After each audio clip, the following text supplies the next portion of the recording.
Off the couch where psychology meets everyday life. I'm Dr. Greg Cason here with producer Brian Gomez. Happy Monday, you guys. And we have Jamie on the board.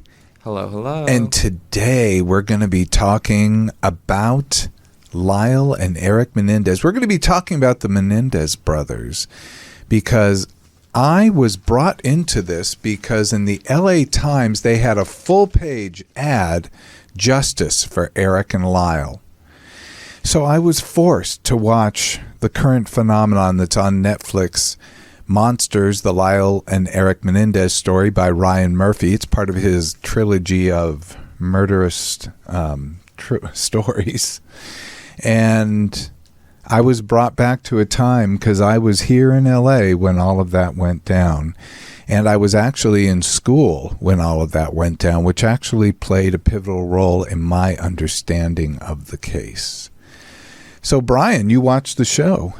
Yes, I started it. I feel like everybody was talking about it. There's billboards everywhere around town about it. You know, it's a big case, you know. So it just made sense, and especially with us always talking about mental health and everything, and it's a big part of it.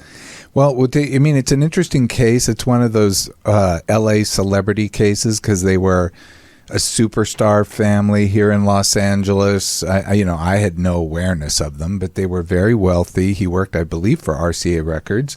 He signed bands like Menudo and many others.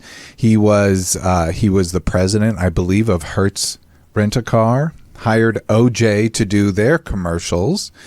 So he was Jose Menendez, the father, the scion of the family, was really quite a significant personality.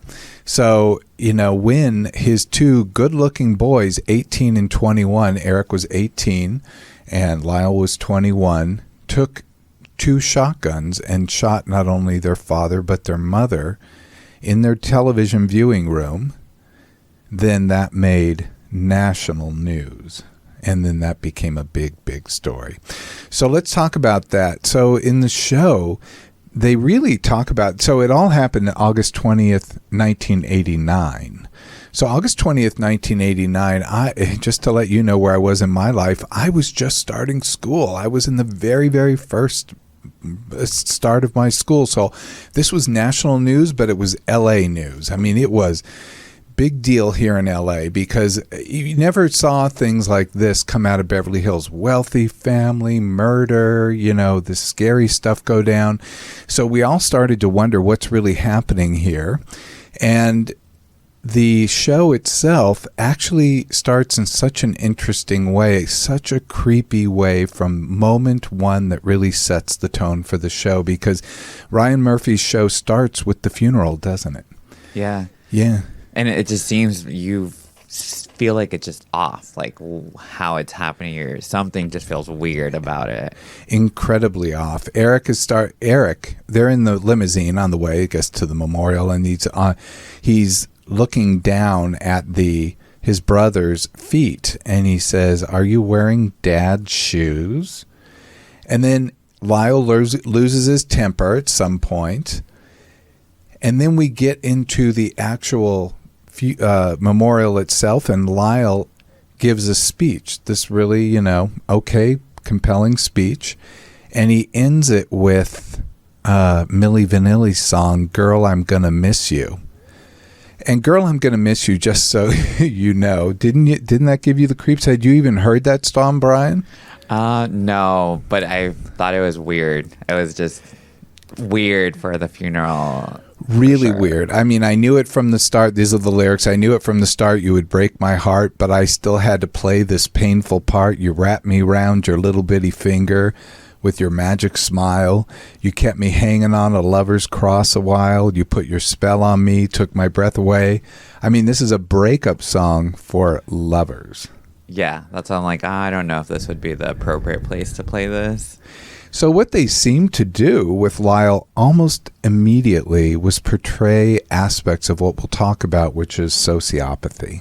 Well, it makes sense because you see, like you mentioned in the car when Eric asks Lyle about the dad's shoes, Eric, you can see, is breaking down. He's having the cracks from the pressure of it all. Yeah. You can see he's starting to break, and then Lyle turns on him and starts pretty much like almost manipulating him to get it together, to stay focused, to stay on the same plan that they kind of were on, you know? Yeah. And even when they get out of the limo and instead of going in the back of the dock when they're supposed to, they get dropped off in the front because Lyle's making a big situation about it. And he just seems like a hardcore asshole where you're just like, oh, this is the problem right here. Yeah, you certainly get that feeling.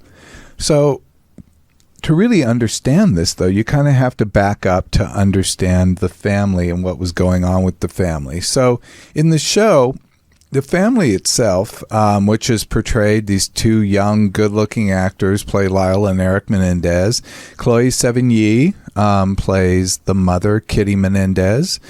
And then, who's the actor who plays Javier Bardem, I think, plays the father? I think so. And does an excellent job. But let's talk about the parents and the family and what was going on there if we back up into the family. So if you've seen the episodes, I think that Ryan Murphy achieved something very interesting because he named it Monsters, so you're going in assuming they're talking about Lyle and Eric Menendez. But they soon show you pretty much everyone has their own aspect of being a monster. So as the show goes on, they have the two sons did murder their parents. You have the two parents who we're going to talk about, Father Jose and Mother Kitty, and what kind of aspects they show that might attribute to being a monster. We had a therapist who did not act in an ethical way, who acted monstrously, as well as his girlfriend. And we had police who did not act well during this, as well as a DA who did not act well and was looking at this, and that was Gil Garcetti at the time, I believe. Everything was lined up in a particular way, and even the judge acted in such a way that you started to think, this monster label could apply to just about everybody. So I thought that was a clever title in some ways. But let's back up and talk about the family. The family starred, can you believe I just said that, to an overbearing parent. That was Jose Menendez. He had authoritarian control, and he fostered psychological issues in the brothers almost from day one. He was in absolute control of them, and then he was trying to push them to be something more than what he saw. So he was always pushing them, always riding them. Also, in their family, there was emotional neglect that happened in the family.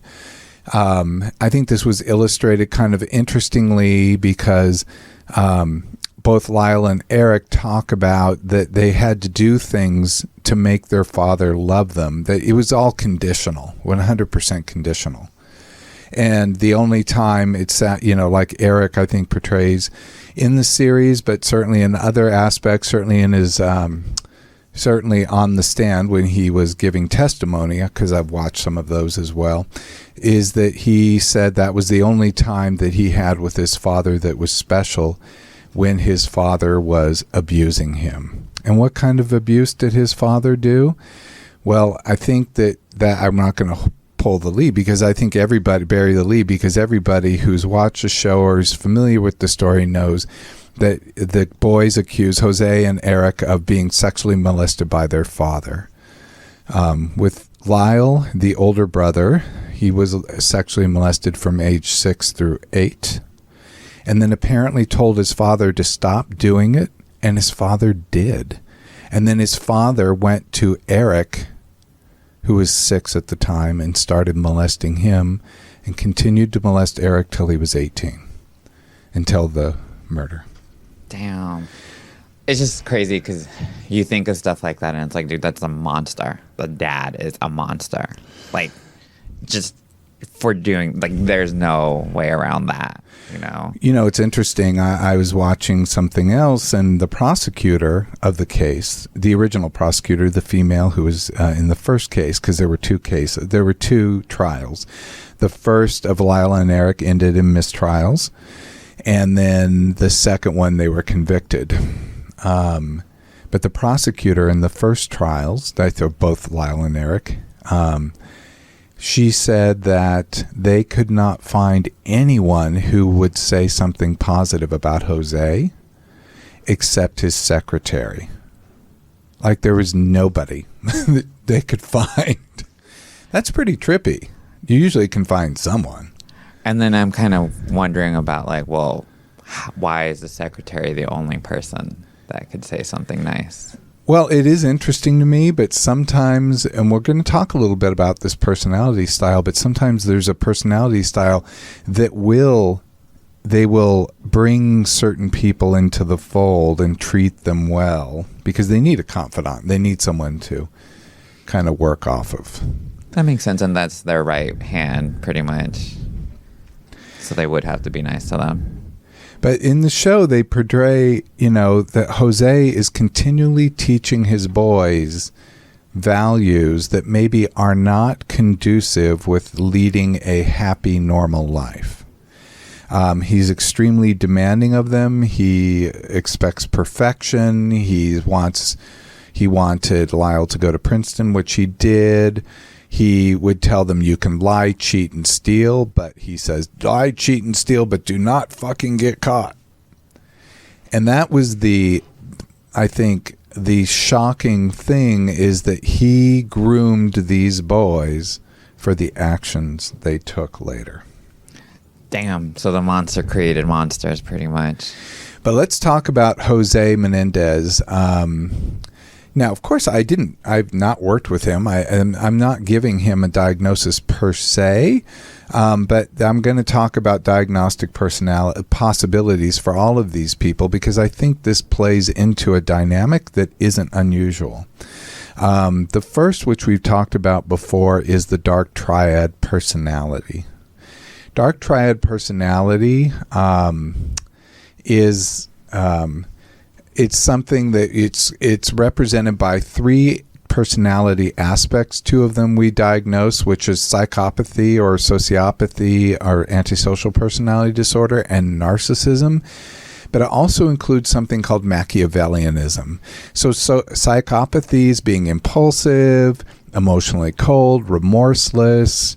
Narcissism, grandiosity, perceived superiority, entitlement, which there was a lot of that in this family. And Machiavellianism, which is being manipulative, self-interested, and domineering. And this person can really wreak a lot of havoc on other people.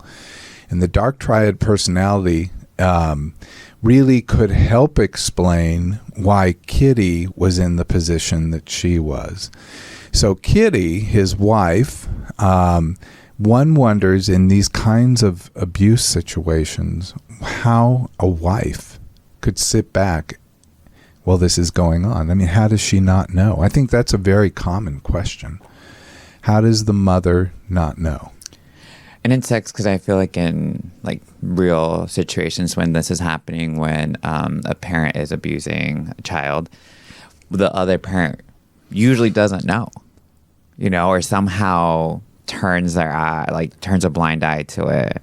I feel like it happens a lot now. It's always a good question about what exactly is going on because I don't think we ever really know. I think that, yes, I think there are times when people are genuinely surprised. They genuinely don't know what's going on. That is true.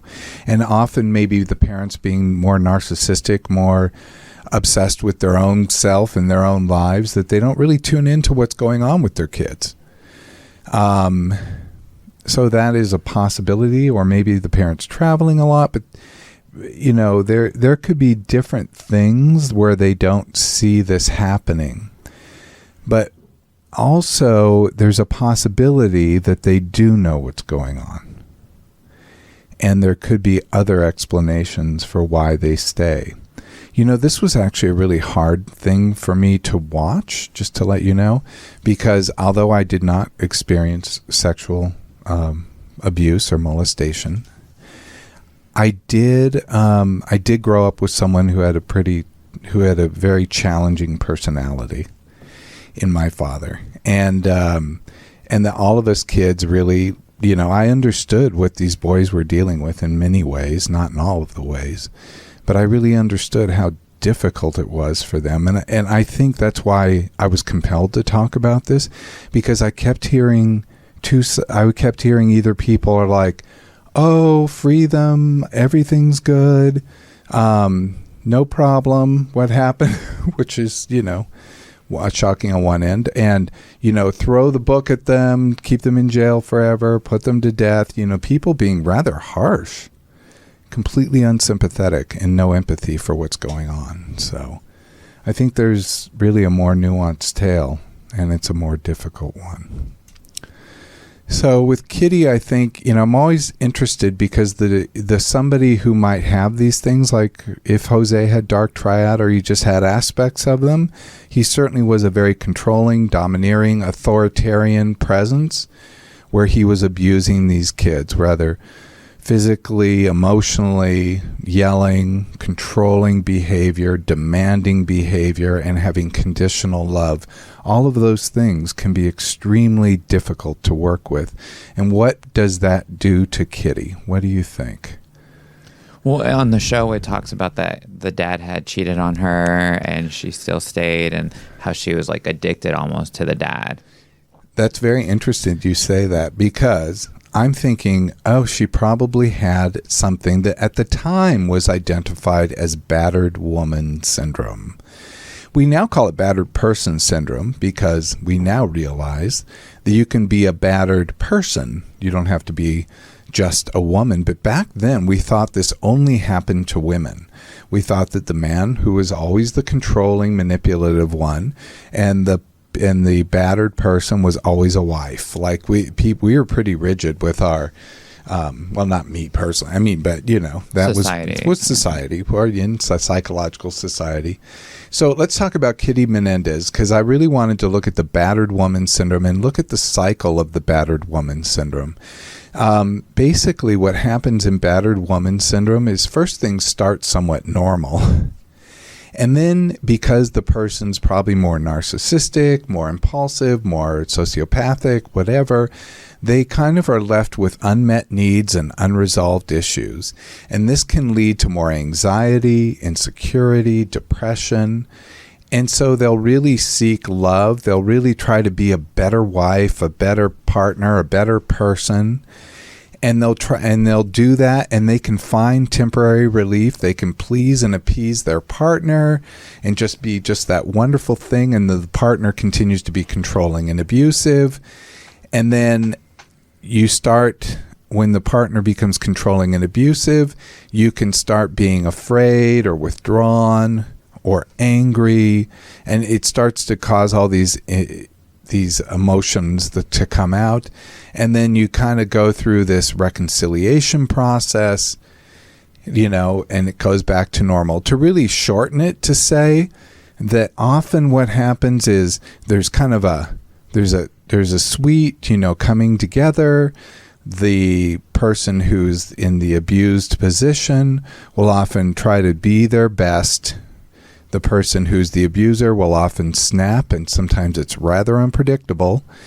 And then there'll be generally a reconciliation. It can involve flowers. It can involve jewelry. It can involve, I'm sorry, I'll never do that again, baby. I love you more than anything. And they want to believe it. They want to believe it. And so they go back and they get involved in this addictive cycle in the relationship. So it becomes more and more difficult. And we could talk about this all day, because this syndrome can actually expand in a number of ways. But it may have helped explain why Kitty stayed there, and that she was dealing with her own control and authoritarian partner. And she was doing what she had to do. I think they portrayed this well in the series, because I think they were in Muncie, Indiana, and she had this beautiful compound, and she was standing out there getting something done, and I think, oh no, they were back in LA. I forget where. Maybe they were in Calabasas. I can't remember where they were. I guess the boys were caught stealing in Calabasas, and just I think a year before the murder. And Jose comes home and says, I bought a house, we're moving. We have to get out of this neighborhood. Like, no talk to her, no, nothing. She's not in charge of her life. He's completely in charge of her life. He's doing what he wants. And she just has to go along. And they bought the house because of the boy stealing? Yeah, he thought in the show. Now, I don't know how true this is, because, again, these docudrama, it's not even a docu, it's more of a drama based on real events. You don't know how much is really there. But we could look in the series that was portrayed in the drama, and to say that they portrayed it well, to kind of show that he was humiliated by the boys having burglarized houses in Calabasas. And then he wanted to buy a house in Beverly Hills to get away from Calabasas because he was so embarrassed. I mean, humiliated. And this is really indicative of people who have narcissistic personality disorder, because they just can't suffer humiliation. They're very, very delicate. So it's really interesting. We often think of narcissists as very strong because they portray themselves that way, but they're very frail. And you can humiliate them rather easily. You can also manipulate them by flattering them. But the key is, he felt very humiliated because it was very public what happened. So he bought a house, I guess, in Beverly Hills and left. So let's go to and talk about what happened next. The brothers, then we want to focus on them. The brothers have a strained relationship with their parents, which is completely understandable. But I think what other people didn't see is they thought this was the perfect family. And I will tell you, when I do therapy with people, whenever people tell me they grew up in the perfect family, I'm not kidding, it's almost to a person. I grew up in the perfect family. We never had any problems. My parents were perfect. Everything was perfect. That there's usually something very dark hidden underneath. Because, that's just not realistic. People aren't perfect. We're all imperfect. We all have stuff. People can have a good childhood. They can have a bad childhood. They typically don't have a perfect childhood. Dang, that's scary. That's a nice red flag to look out for, you guys. If somebody tells you that they grew up with a perfect family, run. Well, I wouldn't run, but they may have more of a story to tell.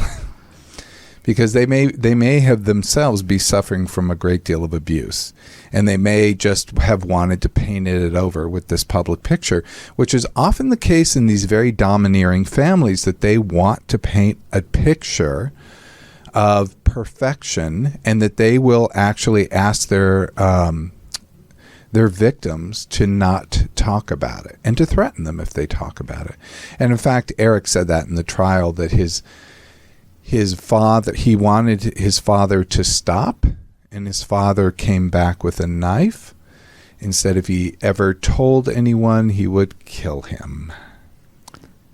So it explores their lavish lifestyles after the murders. And so this was kind of a problem. The boys were really kind of screwed up. So they murdered their family. They stayed in the house. They murdered their parents, stayed in the house, and spent their money. Spent it wildly. They bought, cars and jewelry, Rolex, whatever, parties, like stuff. They just spent the money. And of course, it's kind of obvious maybe to us, because we're not 18 and 21, but that's like putting a big bullseye on yourself. It's like saying, hey, look at me, I'm the guilty one. But they were obviously, to me, going through a certain type of trauma response. So I wanted to talk about what may have been going on. I think that's what I was especially drawn to in this, that the movie doesn't portray, and they never really introduce some psychological explanations. What they did try to say was they used something in the trial called the abuse excuse. So they illustrated the sexual molestation of these boys. Oh, I forgot to say. This was because it was really realistic to me. I mean, everything rang true about the sexual molestation in many ways. But what was so interesting, that dad molested Lyle, the older child, and Lyle started to molest Eric. And this kind of dynamic happens as well. And that may be for a number of reasons. And it was interesting that Lyle apologized to Eric when he was giving testimony in the trial. And Eric said that was a significant moment for him because Lyle had never apologized for it. But we often see this in people who are getting abused, as they might then do it to somebody else. Maybe it's a brother or sister, maybe it's a neighborhood child. But it's That's a very insane. I mean, I'm shook. I didn't know that. Yeah. But I mean, it makes sense. Yeah. So, I mean, Eric really got it. And it was just a very difficult situation for them both. So I wondered what could be some possible explanations. I mean, I don't know. Again, because I've not interviewed these boys. I only watched what other people watched. But I'm sympathetic here in a sense. I'm not sympathetic to the fact that they murdered their parents, but sympathetic to what was going on. That's my big confliction. It's I mean, can you blame them? I know murder is wrong, but if somebody is abusing to that extreme and that's happening, it's I don't know what you can, what excuse you could give, for that to even be okay. So, I mean, I know it doesn't cancel it out either, but I'm just I don't know, as a parent, I don't know. I don't know.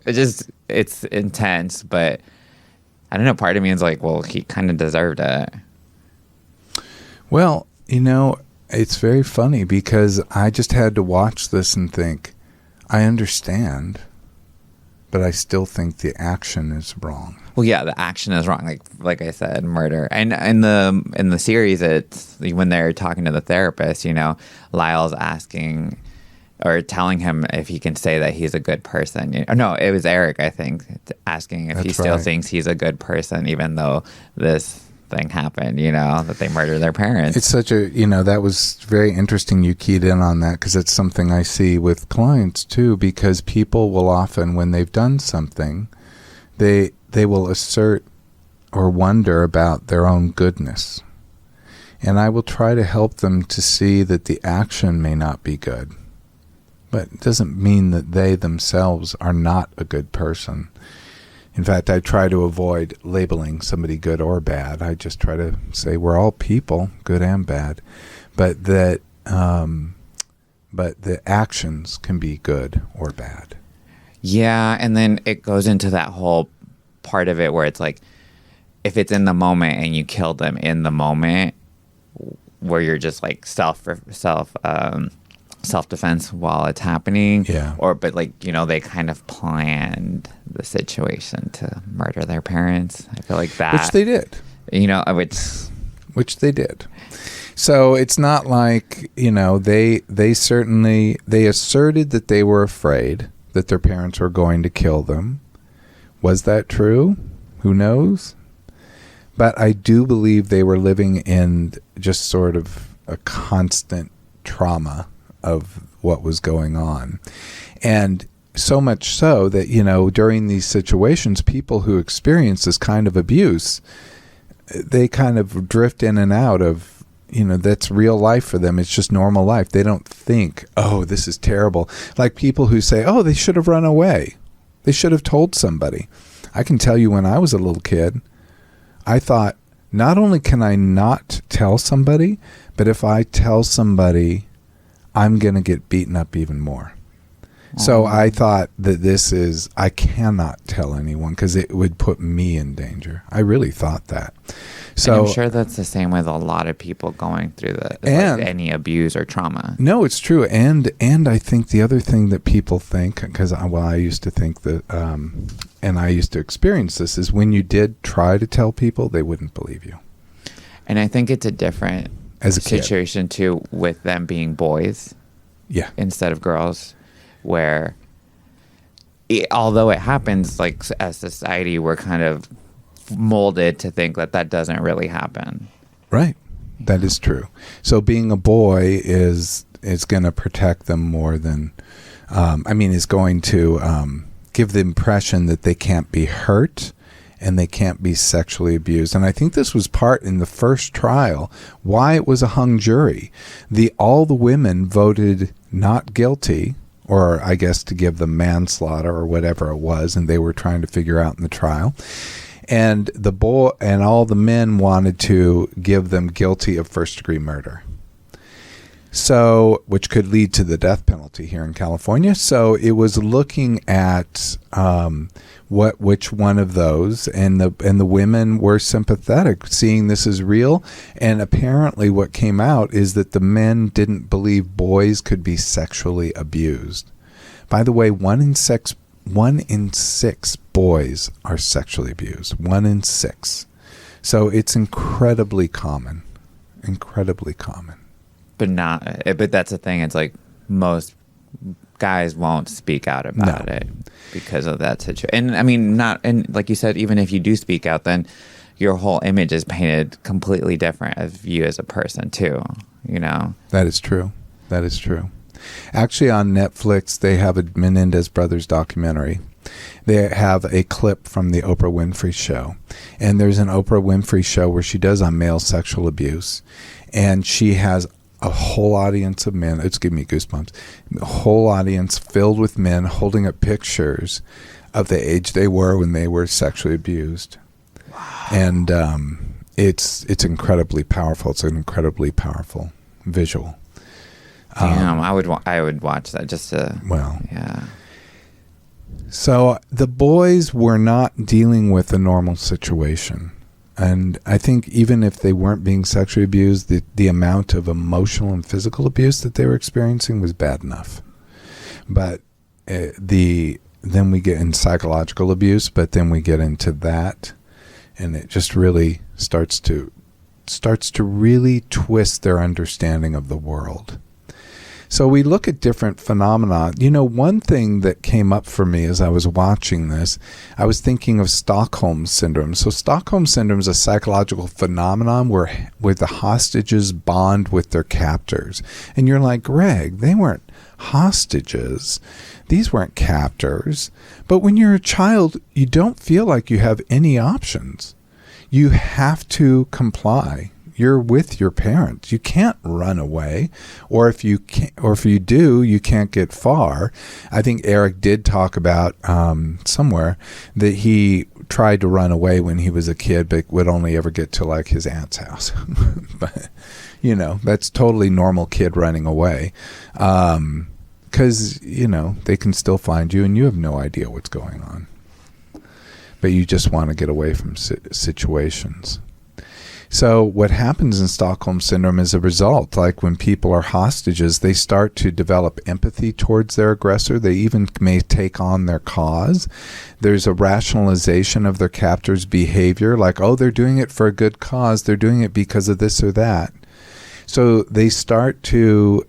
It's adaptive. They start to take on characteristics of their captor. And it's adaptive because when you think about it, that could help them survive. So if you start thinking, this person's not as bad as all that, they've got these good qualities. And that was portrayed in this series because they saw their dad as this amazing human being, like a Greek god.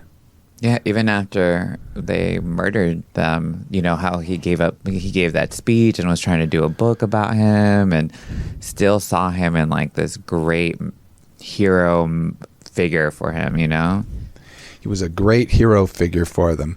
The next one I thought was perhaps battered person syndrome, which we talked about, psychological conditioning resulting from prolonged domestic abuse. Key characteristics: you feel hopelessness or helplessness and fear, as well as hopelessness, belief that escape is impossible, and low self-esteem and self-blame. And this can actually cause people to have anxiety, depression, PTSD, and people will stay in abusive relationships. And then there's a third dynamic that's we often called like it's a defense mechanism, which is called identification with the aggressor, which is a little like Stockholm Syndrome. It's a defense mechanisms where victims adopt the behaviors of their aggressor. They mimic the aggressor's traits and attitudes, and they attempt to reduce anxiety through conformity. And what we did see in the show was Lyle really trying to be his dad in every way. Even the way he treated Eric and manipulated him. Even the way he treated Eric. So battered syndrome, we typically see more in battered person syndrome in domestic violence. We typically see Stockholm syndrome in high-profile kidnapping cases. Think Patty Hearst when she was... Patty Hearst, you have no idea who that is, do you? No, I think I have heard of this, actually. Yeah, she was taken by the Symbionese Liberation Army, and she became, like, one day, I think she was robbing a bank as this identity, Tanya, because she had taken on the identity. She had Stockholm syndrome, and many people called it at that time Patty Hearst syndrome. And then identification with the aggressor were situations in abusive relationships and hostile environments. So I really thought they were dealing with aspects of all of these things. I mean, we could look at one, but I think it goes beyond just battered person syndrome. There was a lot. There's a lot that they're having to deal with, and I think that's these things become extremely complicated. So I'm not excusing them, but I can understand the turmoil and difficulty they were dealing with, and they weren't seeing the world in a way perhaps someone else might see. And then they went to therapy, or Eric did. So because of that home break-in in Calabasas, they were sent to therapy. They found this therapist. Apparently, they went to several therapists. Jose found a therapist. He would only allow them to go to a therapist that he could get the therapist to sign an agreement to tell the father everything. I can't tell you how unusual that is. Even if he's a minor, which I think he was 17 at the time, I would not do it. There would be no way.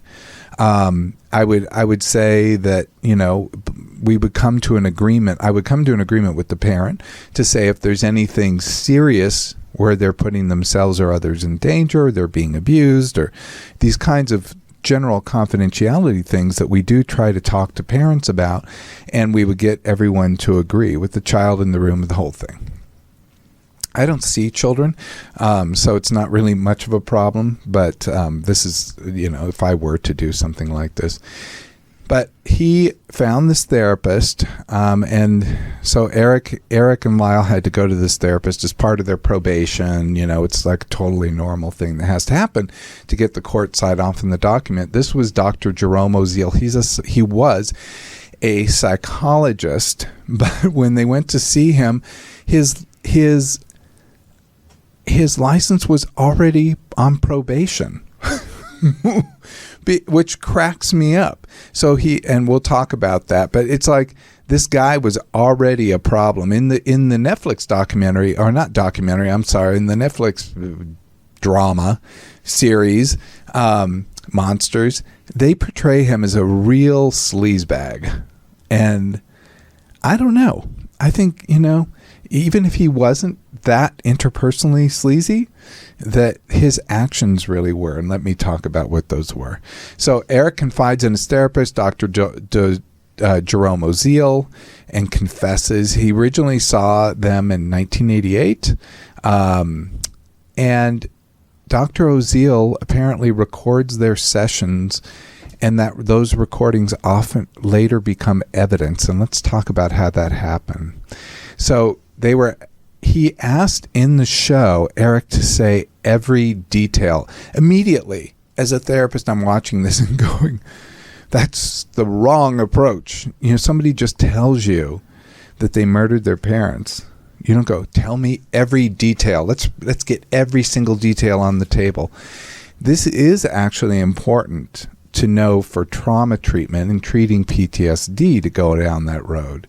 But I might really start with what's happening in that moment. So I was like completely floored by why they would portray this therapist doing this, but it later makes sense.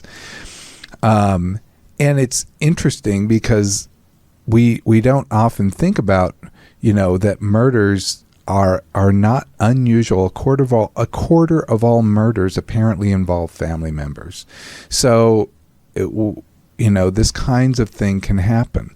As you said, Eric was asking him if he's a good person. He also asserted that he's not a bad person.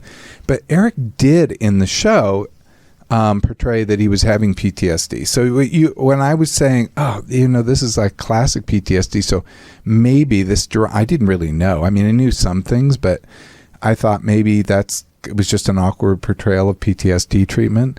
But he says, I'm having nightmares where I'm shooting them. And he says, I can't sleep. The only time I can sleep is when I blow off my head, which really indicates a PTSD process. And he was having PTSD with suicidal ideation. Which is crazy. Well, I mean, I don't know, but was Lyle having the same PTSD? I don't think so, right? They were not portraying that in the show. In the show, yeah. That's why I was like, it only seemed like Eric was the one that was cracking. Eric was cracking. And in fact, would they have ever gotten caught had Eric not cracked? Because Eric was distraught from the moment they did it. I mean... And Lyle just seemed like he moved on like nothing had happened. And I felt bad for Eric because if Lyle would have protected Eric and have been there for him, maybe, I don't think Eric would have had to go to the therapist and cracked, Perhaps so. Where I'm like, dang, his own selfishness that he picked up from his dad kind of bit him in the butt. Perhaps so. So in the show, the therapist is very manipulative. He urges confession. He has both boys come in together to talk about it. He says, we're in this together, that he can help them, and then asks the boys to invest in a company he's starting called Automax. And then says, I can be more than a therapist to you. I can be a business partner. I mean, this is as bad as it gets. So he's trying to get almost, it seemed, at least they were portraying, he's trying to get leverage on his clients and then asking them to invest with their millions that they were set to inherit, from for his business. So it was terrible. So let me just go over why this is so bad, because it got worse. Let me get into what was even worse. He had Judalon Smith come down. Judalon Smith was a woman he was having an affair with. He was married with children, and he had her listen into the therapy sessions. Listen in. So I was understanding when I was back in 1989, when the story first broke, that she was listening through like a hole in the wall or something like that in the TV show they portrayed that she was listening at the door, but also that she was the one that taped the sessions. He had her tape the sessions, but in the show they portray him as getting permission from the boys. So I don't know what the truth is there. I think there's some conflicting evidence because it was known at the time that, or the belief was at the time, that he had her tape them. Who is Dr. Oziel? He has his clinical doctorate in clinical psychology from Arizona State University, a completely good place, great place. Lived in South Carolina for 2 years. I think he got his doctorate in the 70s, though, the early 70s, which maybe things were a little looser back then, but still. I don't remember them being that loose because when I was in school, the professors were not flipping out, but were horrified about his actions. So it was not like it was done to break confidentiality at the time. He moved to Beverly Hills. He taught at USC, and he was purported expert in phobias and wrote articles that dealt with sex-related disorders.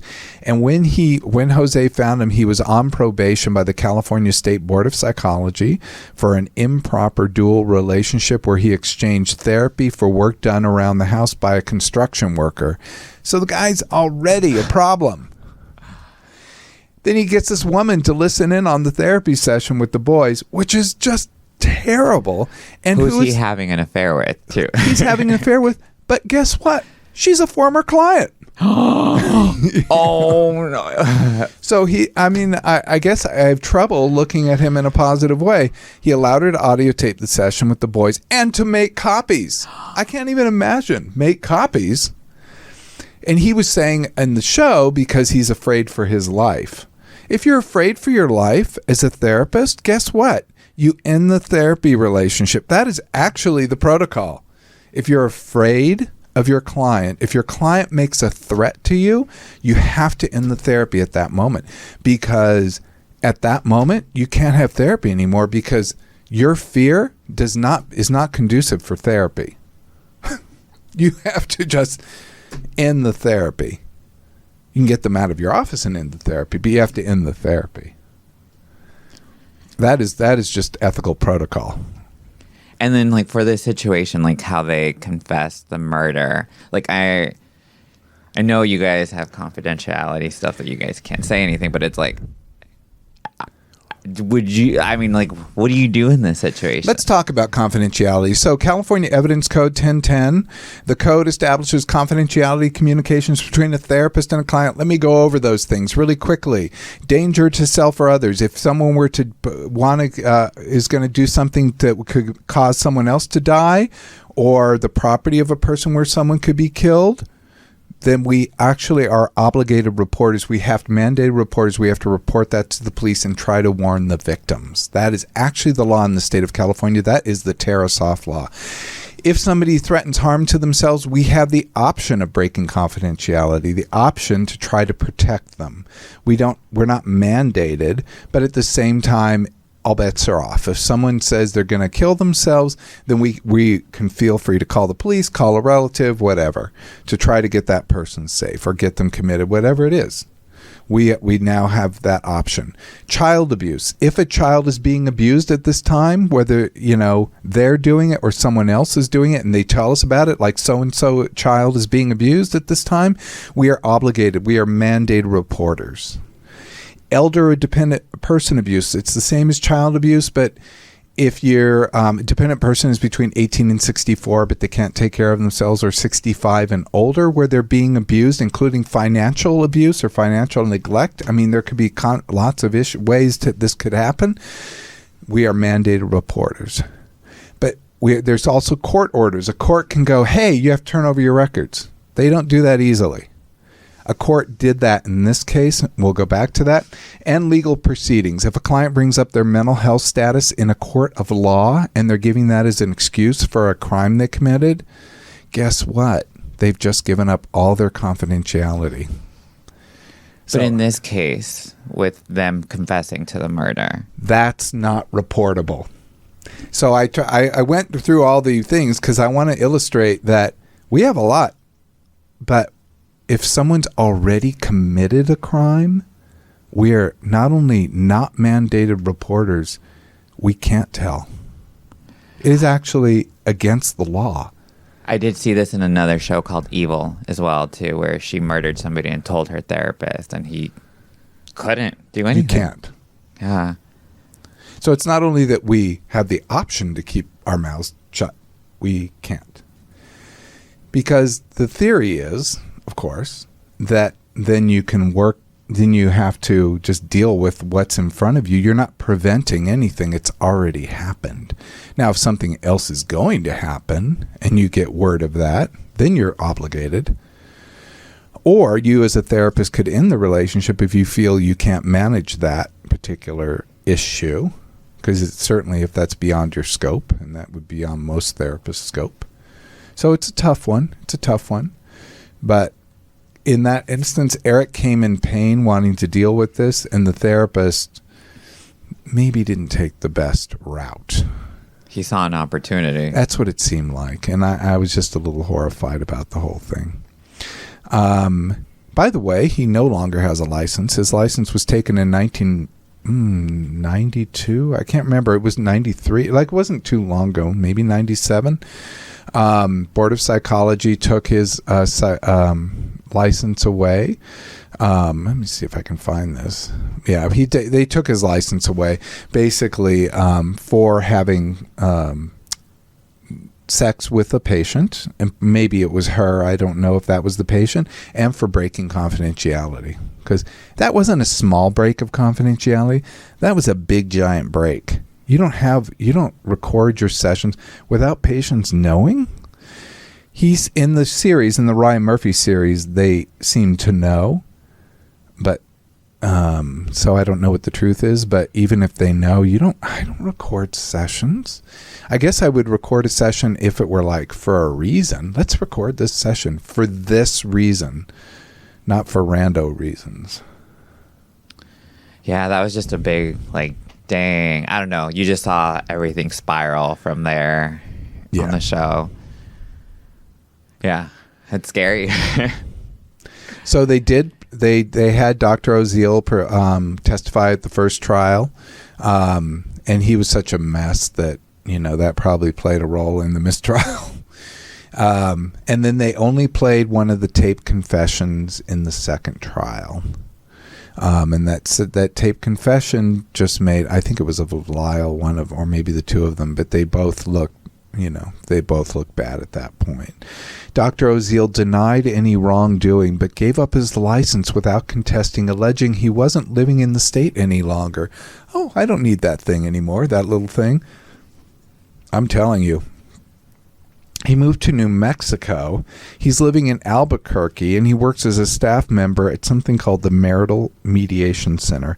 Now, the Marital Mediation Center sounds like a nice organization. They help couples through difficult problems. It's to try to help them not get divorced. So if they're dealing with something very difficult, they'll try to help them not get divorced. So it actually sounds like a very nice organization. But man, do you think he should have anything to do with advice on people at this point? I mean, I wouldn't want to take advice from this guy. Those in glass houses shouldn't throw stones, and I'm in a glass house. At the same time, I was kind of shocked, and I felt for this because there were so many things that went bad in this, and one could say, well, they got caught for doing this thing they did. They probably would have eventually got caught because the police were already going, wait a minute, this doesn't add up. And it's Beverly Hills Police. They get paid a lot to do their job. And there's correctly. A lot of them. Yeah, there's 10 cops for every one citizen. So pretty much. It's like, that's why that town buzzes the way it does. Yeah. And where they lived in the flats, it's like they would be there instantly. Oh, instantly. Yeah. No. So if you don't know the area that's portrayed in the Netflix series, it's in the most accessible, easy area of Beverly Hills, and really, in my opinion, one of the nicest areas. I absolutely love it. There's we call it the Beverly Hills Flats because there's a hills part as well. But the Beverly Hills Flats has these big, incredible, beautiful mansions, one after the other, and they're just huge and beautiful. I've been in several, and you're just like, each one is a very interesting, wonderful place, Even driving through that area, you're just like in awe because it's everything's perfect. Lawns are manicured every day. Like it's perfection. What the dad wanted. It was what the dad wanted. Yeah. It was what the dad wanted. It was perfection.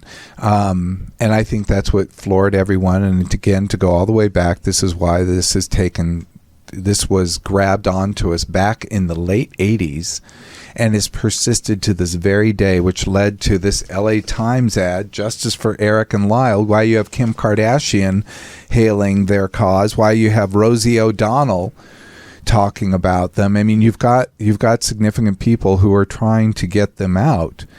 And I don't know, I have to say, again, the action is very bad, but what they went through was very bad.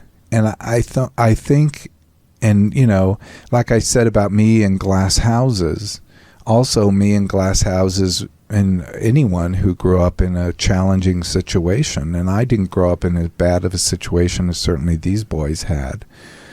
Even though they were very wealthy and they had a lot going for them, they're obviously very smart, but they were very, very abused.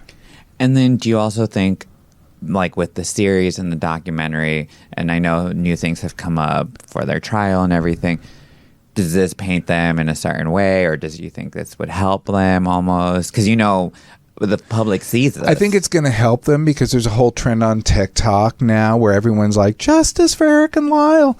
And I think that people get very black and white. It kind of bugs me. Mm-hmm. It really bugs me because they're like, I watched a 5-minute clip on TikTok and now I'm an expert. Like, come on, folks. Yeah. No. So, although I've expressed my dismay and my sympathy and empathy, I have to step back and really have some feeling of confliction. I'm conflicted about this entire thing because although I think they did do this, the proper thing we do in our society is put people in jail for these kinds of actions. We also don't have sympathy for what they went through and what so many people in jail go through. And one day we'll talk about my issue with how we incarcerate. I'm not a flaming liberal here, but we've got some problems with incarceration if the goal is to punish behavior. Because what we do with incarceration actually creates problems, a lot of problems. Yeah, we definitely need to talk about that. That's a whole situation. And the legal system, too, where the legal system sometimes, is wrong. Just plain out wrong. No, that can certainly happen. And there are people that are, we look at the Central Park Five who are now suing former President Trump for having talked in the debate and still holding to that case. The Central Park Five, if you don't know, go look it up. Go look on the Wikipedia page. It's a travesty that happened. I happened to be living in New York when the Central Park Five came out. So I just, I'm like Forrest Gump of citizens who happen to be in the cities where things happen. But, it was a very difficult thing. And so we've got to understand what happens to people. And the Central Park Five is a good example of people who are unjustly convicted of crimes they did not commit. And it happens. And it happens. Yeah. But here they did. And they admitted to it. And, it was all very straightforward. But yet we can look and say, wow, what they went through is pretty bad. And we really kind of need to understand how bad things can get. Yeah, and how we approach the whole situation of abuse even, Yes. Like, so just to wind up, I wanted to go and give a statement from the family because I think it was important. The family did respond. I told Brian, I have a statement from the family. He said, what did you say, Brian? Oh, about how most... Oh, wait. You said every documentary, the family always speaks out and they're upset about like the way they're portrayed or the story wasn't fully done well. I mean, some things, they just need ratings. Well, this is from Eric's aunt, Joan Vandermolen, and the entire Menendez family, and they sent this statement to the Monsters documentary and Ryan Murphy in particular, and they say, we are virtually the entire family of Eric and Lyle Menendez. We are 24 strong today, and we want the world to know we support Eric and Lyle. We individually and collectively pray for their release, imprisoned after 35 years. We love them, want them home with us. And they go on to say about this show, they call it phobic, gross, anachronistic, which is like based in the time period, serial, episodic nightmare that is not only riddled with mistruths and outright falsehoods, but ignores the most exculpatory revelations. Exculpatory is like the things that could mitigate or maybe even excuse sometimes, but to at least to help you to understand that maybe this wasn't all that people thought. And and they called it a grotesque shockodrama. I mean, they're good with words, let's face it.